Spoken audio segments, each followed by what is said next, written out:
¿Qué tal? Bienvenidos al debate de Fundación Libertad y Desarrollo. Vamos a hablar hoy de los eventos recientes que han pasado a partir del allanamiento que efectúa la Fiscalía Especial contra la Impunidad del Ministerio Público a las oficinas del Tribunal Supremo Electoral, donde, recordemos, secuestran documentos electorales, concretamente documento número 4, que contiene el resultado de cada mesa electoral, y el documento número 8, que es finalmente el documento que emiten las juntas electorales departamentales, donde ya se oficializan los resultados de las votaciones. Todos estos documentos que son resultado del trabajo de los más de 120,000 voluntarios que participan el día de las elecciones. Así que para entender mejor lo que está pasando, tengo a dos colegas expertos. Ya me acompaña desde Ciudad de Guatemala María Isabel Carrascosa. Ella es abogada y notaria, es profesora universitaria y también tiene un LLM en Derecho Comparado y Derecho Internacional de la Universidad George Washington. También me acompaña desde Ciudad de México Santiago Palomo. Él es también abogado, es LLM de Harvard, es abogado asociado a una firma en Nueva York y fue letrado de la Corte Constitucional, lo cual nos va a servir luego para algunas preguntas que tendremos más adelante. Marisa, voy a empezar contigo para que nos ayudes a desmenuzar todo este lío que estamos viendo. Nunca vimos en democracia, Marisa, que una investigación penal implicara el allanamiento del Tribunal Supremo Electoral. Ya habían allanado el Centro de Operaciones del Proceso Electoral, el COPE. Nunca habíamos visto en época democrática que se secuestraran los documentos de las elecciones. Danos tus primeras impresiones de cómo has visto todos estos eventos y, por favor, cuáles crees que son las esquinas legales a las que deberíamos prestar atención. Bienvenida. Gracias, Edgar, gracias a toda la audiencia.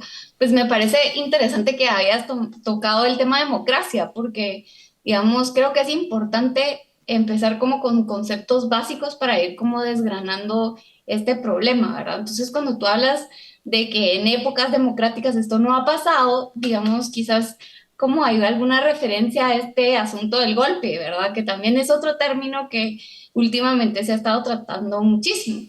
Y digamos, en términos muy, muy sencillos, cuando hablamos de golpe, lo que pasa es que hablamos de interferencia a un poder que supuestamente es independiente, ¿verdad? Cuando hablamos de los estados tradicionalmente se separan en poderes, en un poder legislativo, en un poder judicial y en un poder ejecutivo.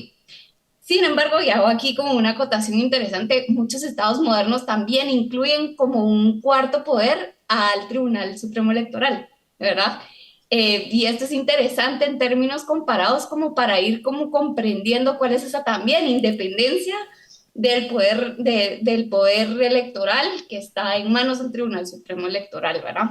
Entonces, sí, tradicionalmente como que un golpe de Estado se entiende cuando hay alguna interferencia entre estos tres poderes tradicionales.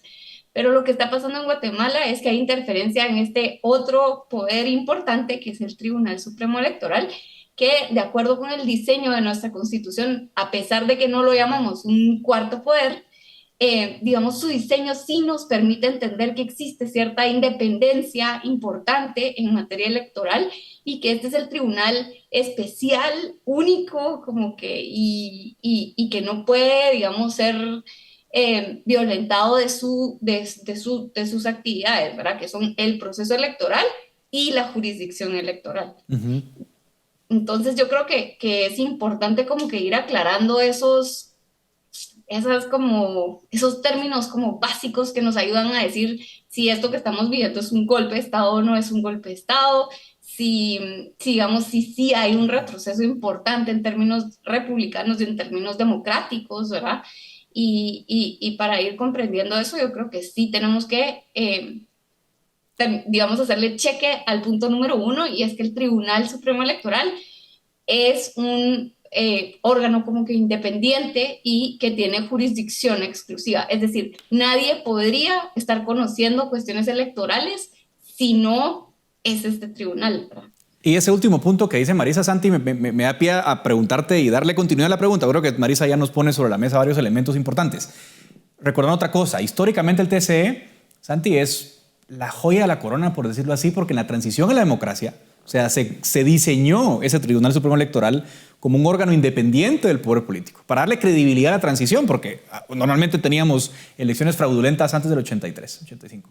Entonces, punto número 1. Punto número 2, todo lo relacionado con el conteo de los votos, con los resultados oficiales, no es trabajo del TCE, sino de esas juntas electorales conformadas por voluntarios. Entonces, secuestrar esos documentos que son trabajo de las juntas no solo golpea el trabajo de los voluntarios, sino también el trabajo de ese ente autónomo que decía Marisa, que es el Tribunal Supremo Electoral. ¿Cómo has leído vos estos eventos para que la audiencia pueda entender mejor por qué es importante prestar atención a lo que está pasando?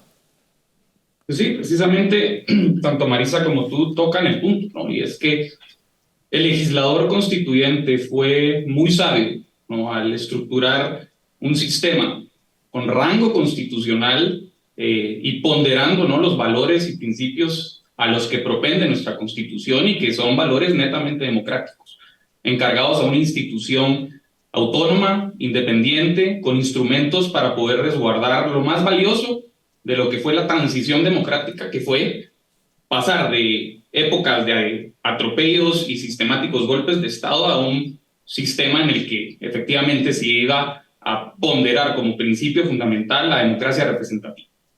Entonces, estos eventos claramente vienen a chocar, ¿no?, con la razón de ser del Tribunal Supremo Electoral y de toda su infraestructura, que pasa por lo que tú mismo dices, Edgar, que son todos estos voluntarios ciudadanos como nosotros tres que participan el día de las elecciones resguardando los votos y la voluntad popular de las personas que acuden a las urnas.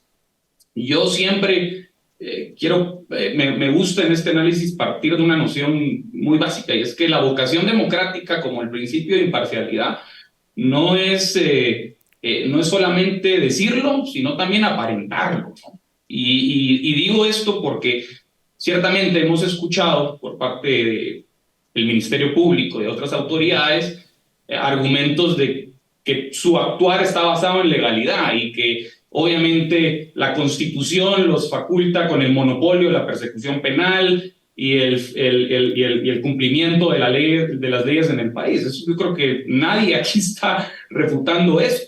El problema es que cuando vemos los actos y cómo han operado al momento de ejecutar órdenes que tienen pues zonas muy grises en cuanto a su legalidad, me parece que no representan el espíritu democrático al que propende nuestro sistema constitucional y por ende nuestro sistema democrático y representativo. Y en ese marco es que me gusta remarcar que esto es una cuestión no de legalidad per se, es una cuestión de entender que la propia Constitución, el propio ordenamiento constitucional establece límites razonables para que cualquier autoridad pública actúe dentro de esos confines, y que creo que es lo que no hemos estado viendo ante los últimos acontecimientos surgidos con los allanamientos del Tribunal Supremo Electoral y el allanamiento que se dio en el COVID. Yo sé que Santi es muy prudente, dice zona gris, yo creo que es una zona más que gris, pero quiero ir a un punto, Marisa. Y aquí tú que sos experta en derecho comparado, quiero que la audiencia entienda por qué es grave esto. Digo lo siguiente, el MP secuestra los documentos 4 y 8, que son donde están los resultados de las mesas de votación y luego el resultado consolidado por cada distrito, por cada departamento. Por ejemplo, en otras legislaciones, en España, hay la costumbre de que el acta, que sería el documento 4 para nosotros, es el que vale, y luego ellos in situ queman las boletas, ¿no? Y lo único que vale es el acta. ¿Por qué es grave que el MP se esté llevando los documentos 4 y 8? Porque lo que supongo yo que van a hacer, según ellos, es recontar los votos. Eso es, o sea, mayor interferencia respecto a la autonomía del Tribunal Supremo Electoral no se me ocurre. Marisa, ¿cómo lo ves tú? Sí, digamos, en términos de derecho comparado, es interesantísimo nuestro sistema, ¿verdad? Porque como bien comentaba Santiago, cuando vemos como las particularidades de ciertos sistemas, nuestro sistema electoral es particular, ¿verdad? Tiene estos elementos que demuestran tanto nuestra historia política como qué fue lo que pasó en los 80s en Guatemala, ¿verdad? Y entonces, como bien decía Santiago, esta gente sí ideó un sistema que respondía a las necesidades y a nuestra cultura, y entonces decidieron no poner esto en manos de nadie, de ninguna autoridad pública, ¿verdad? Sino que en manos de ciudadanos que, como ustedes bien mencionan, y creo yo que como que hay que recalcar todo el tiempo, es que son voluntarios, que participan en esto de forma digamos, como un actuar cívico, ¿verdad? Desinteresada, digamos. Yo he platicado con mucha gente de estas personas que diseñaron esto y precisamente creo yo que parte de la indignación que sentimos ahorita es eso, ¿verdad? Cómo tomaron esos documentos que fueron elaborados por personas como nosotros, que no tienen en teoría pues ningún interés y que sobre todo, Edgar y Santiago, creo yo que hay que traer a colación el tema de la proporcionalidad, ¿verdad?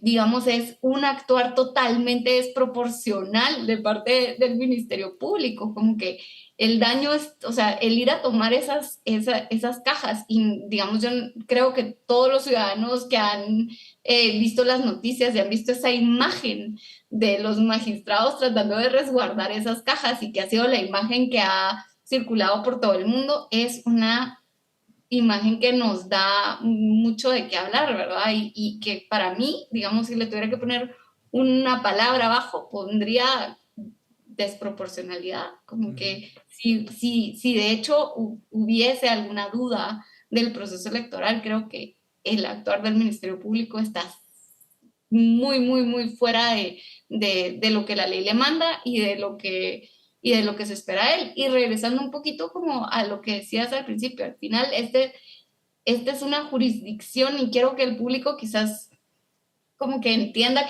a qué nos referimos los abogados cuando hablamos de esto de la jurisdicción, ¿no? De que es especial, ¿verdad? El tribunal tiene una ley que es una ley que está en un rango superior de una ley ordinaria. Es una ley constitucional que originalmente, de hecho, contenía los propios delitos en materia electoral dentro de esa ley. Y eso nos da a entender que para que hubiese alguno de esos delitos había, digamos, había necesidad del tribunal de decir algo raro pasó acá, ¿verdad? O algo está pasando, Exacto. porque está dentro de su ley. Entonces, lo que está pasando no solo es desproporcional, se está saliendo como que del mandato del Ministerio Público, sino que además está interfiriendo en esta esfera del tribunal y que creo yo que es muy triste para nuestra democracia. Ahora, veo que estamos de acuerdo los tres, pero claro, de acuerdo porque los hechos creo que son bastante claros. Y quiero que tratemos de explicar también a nuestra audiencia qué salidas hay, porque yo creo que la pregunta normal, natural de un ciudadano es, bueno, ¿y de esto cómo se sale?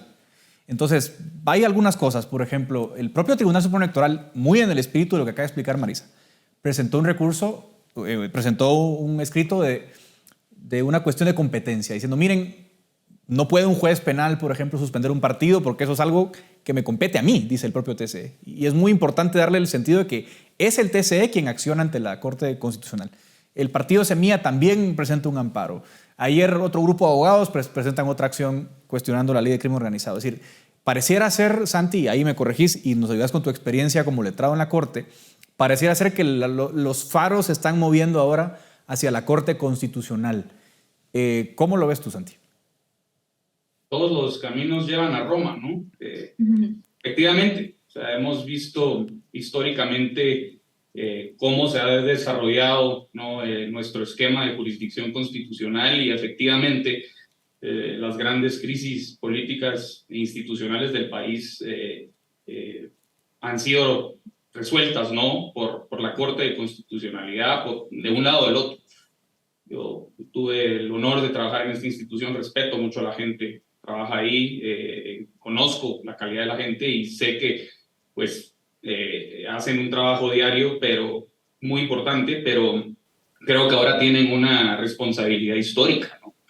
Y hemos visto que pues las acciones que se han presentado ante la Corte de Constitucionalidad han sido remitidas con un argumento técnico de no ser el órgano competente. Yo he tenido algunas reservas en cuanto a la disonancia que ha habido en algunos casos en donde la Corte sí ha resuelto a prevención los amparos provisionales y los más recientes. Sin embargo, pues creo que eventualmente estas acciones llegarán a la Corte de Constitucionalidad. Hoy tienen una duda de competencia presentada por el Tribunal Supremo Electoral. Me parece muy importante. La Corte tendrá que ejercer su jurisdicción dirimente, ¿no? Como tú bien decías, en términos muy básicos, aunque hay pues, más aristas en este sentido, pues tendrá que decidir efectivamente cuál es la competencia del Tribunal Supremo Electoral y del Ministerio Público y los jueces penales en cuanto a la facultad de poder suspender un partido político.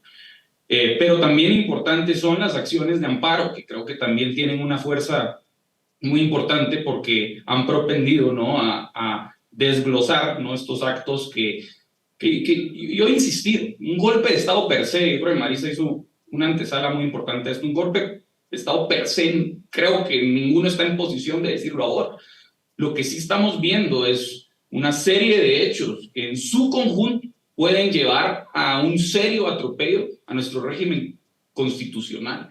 Y creo que es ahí donde la Corte de Constitucionalidad y para efecto también los otros órganos constitucionales que van a conocer de estas acciones tienen que tener muy presente, porque la Constitución y la Ley de Amparo le da a la Corte de Constitucionalidad la responsabilidad y la ingente responsabilidad de defensa del orden constitucional. Y es ahí donde yo, pues, repito, la Corte tendrá que jugar un papel histórico, porque sí hemos visto que estos hechos han ido incrementándose, hemos visto un exceso de fuerza, yo coincido con Marisa, un exceso de fuerza, un exceso del uso de las facultades de estos órganos del Estado, y entendería yo que para eso mismo están instituidas las garantías constitucionales, ¿no?, los amparos, las inconstitucionalidades y las demás garantías que la propia ley de amparo desarrolla para proteger, ¿no?, cualquier amenaza que haya a nuestro ordenamiento jurídico y democrático. Ya estoy sin tiempo, pero quiero escucharte, Marisa. ¿Qué pensás sobre este punto antes de terminar la conversación? Voy a tratar de ser lo más didáctica posible, como que finalmente hay cuestiones formales que le permiten a la Corte decir que otros juzgados dentro de la Corte Suprema de Justicia son los llamados a resolver estos problemas, ¿verdad? Y entonces yo creería que si la Corte no resuelve o resuelve mandando estos expedientes a la Corte Suprema de Justicia, pues retardarían mucho como que todo el proceso, porque cuando en la Corte Suprema de Justicia resuelvan, luego eso permite Exacto. Como que finalmente llegue como que todo de nuevo a la Corte de Constitucionalidad. Y entonces, como decía Santiago, si todos los caminos llegan a Roma y, digamos, en Roma hay conciencia del problema político en el que estamos, sería ideal que la Corte pues asumiera su rol histórico y resolviera y no retardara más estos procesos, ¿verdad? Pues yo voy a dar mi opinión al final porque coincido. Creo que ese formalismo esquivo que ha usado la Corte no es ni lo que su mandato exige, ni lo que el momento histórico demanda. Y creo que la Corte tiene que recordar que no es un tramitador, que es el garante del orden constitucional y que en sus manos está, efectivamente, como ustedes dicen y explican, poner coto a esta crisis. Así que gracias desde Ciudad de México a Santiago Palomo, Ciudad de Guatemala a María Isabel Carrascosa por esta interesante conversación. Hasta acá llega nuestro debate de Fundación Libertad y Desarrollo. Nos vemos la semana que viene.